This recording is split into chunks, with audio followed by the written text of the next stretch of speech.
আসসালামু আলাইকুম সবাইকে। সম্প্রতি আপনারা ফেসবুকে অনেকে দেখছেন এই ধরনের এআই ছবি কিন্তু অনেকে আপলোড করছে, অনেক সেলিব্রিটিদের টাইমলাইনে আমরা দেখে আসছি। তো এই ধরনের ছবি আমরা কীভাবে তৈরি করতে পারি, কোন অ্যাপ আমাদেরকে ব্যবহার করতে হবে, তাই জানবেন আজকের এই ভিডিওতে। সাথে আছে আমি আদনান, আর আপনারা দেখছেন টেক বঙ্গো। দেখতে পাচ্ছি আমরা এখানে এআই দিয়ে মেক করা চমৎকার সব টেমপ্লেট, এগুলো কিভাবে আমরা ব্যবহার করতে পারি সেটাই আমরা দেখব। আর এর জন্য আমাদের যে অ্যাপটি ব্যবহার করতে হবে সেটা হচ্ছে Photolab picture editor and art. আমরা এই অ্যাপটি ব্যবহার করছি। অ্যাপটি ওপেন করলাম। ওপেন করলে যে টেমপ্লেটগুলো দেখতে পাবেন এগুলো হয়তো আপনার ভালো নাও লাগতে পারে। আপনি ঠিক নিচে চলে যাবেন, স্ক্রল করতে করতে কিছু টেমপ্লেট পাবেন যেগুলো আসলে ভালো লাগার মতো, যেমন চঞ্চল চৌধুরীর ছবি দিয়ে মেক করা হয়েছিল এরকম একটা ডিজাইন। তো এটা আমরা কিভাবে তৈরি করতে পারি, সবগুলো একই প্রসেস। তো আমাদেরকে এখান থেকে অ্যালাউ করতে হবে, তারপরে একটি ছবি অ্যাড করতে হবে। তো আমরা এখানে শাকিব খানের ছবিটা অ্যাড করছি। আপনি আপনার ছবি এখানে অ্যাড করবেন।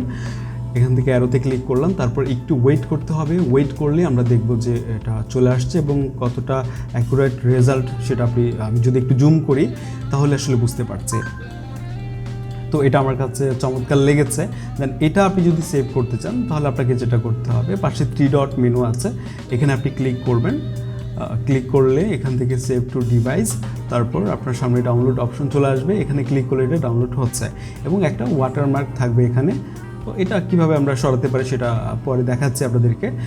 এখন আমরা যেটা করব যে ঠিক নিচে আসলে আরও কিছু টেমপ্লেট দেখব যেগুলো আসলে খুবই অ্যাট্রাকটিভ। তো ফিমেল ছবি দিয়ে আপনি চাইলে এটা ট্রাই করতে পারেন। আমি এখানে এই ছবিটা অ্যাড করলাম।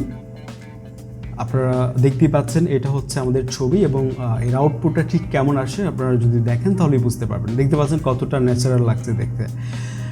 তো এটাকে আমরা চাইলে এখান থেকে একইভাবে কিন্তু সেভ করতে পারি এবং আমরা চাইলে কিন্তু রিমিনি দিয়ে এটাকে আমরা ইনহ্যান্স করে নিতে পারি, তাহলে কোয়ালিটিটা আরও বেটার পাবো। তো আমরা এখান থেকে সেভ করে নিলাম। এখন আমরা এরপর আপনি চাইলে স্ন্যাপচ্যাট এই অ্যাপটি আপনি ব্যবহার করতে পারেন। হেলিং একটা টুল আছে, ওটা দিয়ে আপনি ওই ব্রাশ টুলটি ব্যবহার করে ওয়াটারমার্কটা আপনি সরিয়ে নিতে পারেন চাইলে। তো এটা দেখাচ্ছি না আর। আমরা এরপর রিমিনি অ্যাপটি দিয়ে কিন্তু চাইলে ওই ডিজাইন করা ছবিটাকে আমরা ইনহ্যান্স করতে পারি। তো দেখা যাবে কিছুটা কোয়ালিটি আপনার কাছে মনে হবে যে আরও বেটার করা দরকার। তো আপনি চাইলে এই রিমিনি অ্যাপটি ব্যবহার করতে পারেন। সেভ করা ফটোটি নিয়ে এখানে ইনপুট করে দেন এখানে অ্যাড দেখে আপনি চাইলে ফ্রিতে এটা সেভ করতে পারেন। আমরা প্রত্যেকটা টেমপ্লেটে দেখব হচ্ছে এখানে 3 ডট মেনু আছে। আপনি কপি ইউআরএল ক্লিক করলে এখানে প্রত্যেকটা টেমপ্লেটের লিঙ্ক তৈরি হয়ে যাবে। আমি কিছু লিঙ্ক ডেসক্রিপশন বক্সে দিয়ে দেওয়ার চেষ্টা করব। ওখানে ক্লিক করে আপনি সরাসরি এখানে চলে আসতে পারবেন। তো ডেসক্রিপশন বক্স আপনি চেক করতে পারেন।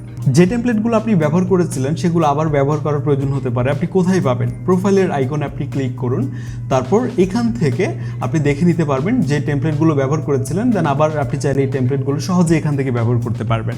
তো এই ছিল আজকের ভিডিও।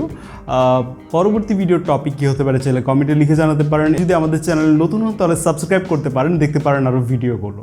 দেখা হচ্ছে পরবর্তী ভিডিওতে।